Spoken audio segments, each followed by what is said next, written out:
Mumbai cruise drugs case में जांच कर रहे एनसीबी के जोनल डायरेक्टर समीर वानखेड़े के खिलाफ नवाब मलिक एक के बाद एक साजिश रच रहे हैं। कभी उन पर वसूली का आरोप लगाया जा रहा है, तो अब इस पूरे मामले में नवाब मलिक ने मुस्लिम कार्ड खेलना शुरू कर दिया है। लेकिन समीर वानखेड़े ने नवाब मलिक के द्वारा लगाए गए इन तमाम आरोपों का जवाब देते हुए नवाब मलिक की मुश्किलें बढ़ा दी हैं। आपको बता दें, दरअसल एनसीबी ने एनडीपीएस कोर्ट में 2 हलफनामे दायर किए हैं, जिसमें से एक हलफनामा समीर वानखेड़े ने दायर किया है, जिसमें उन्होंने न्यायाधीश से कहा है कि उन्हें लगातार इस पूरे मामले में निशाना बनाया जा रहा है और वो जांच के लिए तैयार हैं। किस तरीके से उन पर पर्सनल अटैक हो रहे हैं, इसका जिक्र भी उनके तरफ से किया गया है। उन्होंने कहा है कि इस पूरे मामले में मेरी मां और बहन को घसीटा जा रहा है और मुझे धमकाया जा रहा है। तो आप देख सकते हैं किस तरीके से पूरी उद्धव सरकार और नवाब मलिक समीर वानखेड़े और उनकी कार्रवाई को कहीं ना कहीं बाधित करने के लिए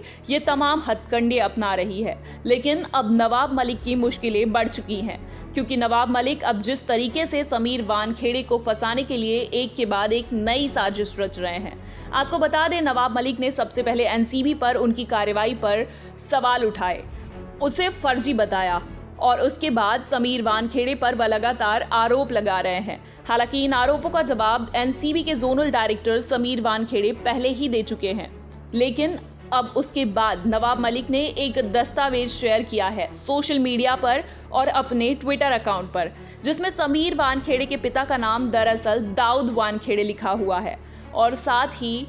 इसमें उन्हें मुस्लिम बताया गया है। लेकिन इस पर वानखेड़े ने मीडिया से बातचीत करते हुए ये साफ तौर पर कहा कि मेरे पिता का नाम ज्ञानदेव वानखेड़े है और जो नवाब मलिक ने मुझ पर आरोप लगाए हैं वो पूरी तरह से झूठे और निराधार हैं और मेरे ऊपर जो इल्जाम लगाए जा रहे हैं मैं जल्द ही इनका जवाब दूंगा। तो लगातार नवाब मलिक और ठाकरे सरकार वानखेड़े पर झूठे आरोप लगा रही है, जिसे लगातार समीर द्वारा सिरे से खारिज किया जा रहा है।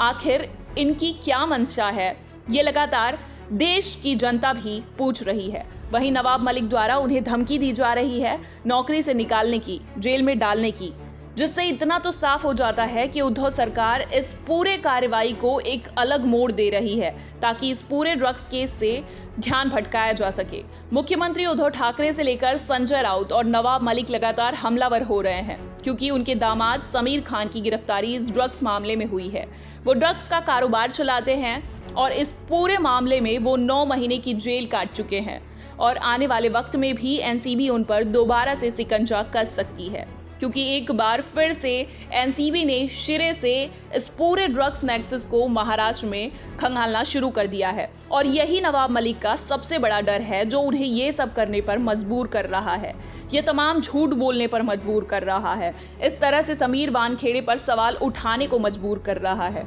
लेकिन समीर ने साफ तौर पर कहा है कि नवाब मलिक हो या उद्धव सरकार का कोई भी नेता हो, अगर इस तरह के बेबुनियाद आरोप लगाएगा तो उससे उनका मनोबल कम नहीं होगा, बल्कि वो अपना काम इसी तरह से लगातार जारी रखेंगे, क्योंकि बॉलीवुड हो या महाराष्ट्र, उन्होंने पूरे ड्रग्स नेक्सस को ध्वस्त करने का प्रण लिया है। आपको ये भी बता दें कि इस पूरे विषय में अब समीर की पत्नी क्रांति रेडेकर, जो कि मराठी एक्ट्रेस हैं, वो भी अपने पति के बचाव में उठ खड़ी हुई हैं। उन्होंने ट्वीट कर कहा है कि जब आप बहाव के दूसरे तरफ तैरते हैं तो हो सकता है कि आप डूब जाएं, लेकिन अगर भगवान आपके साथ है तो कोई लहर इतनी बड़ी नहीं कि आपका कुछ भी बिगाड़ सके,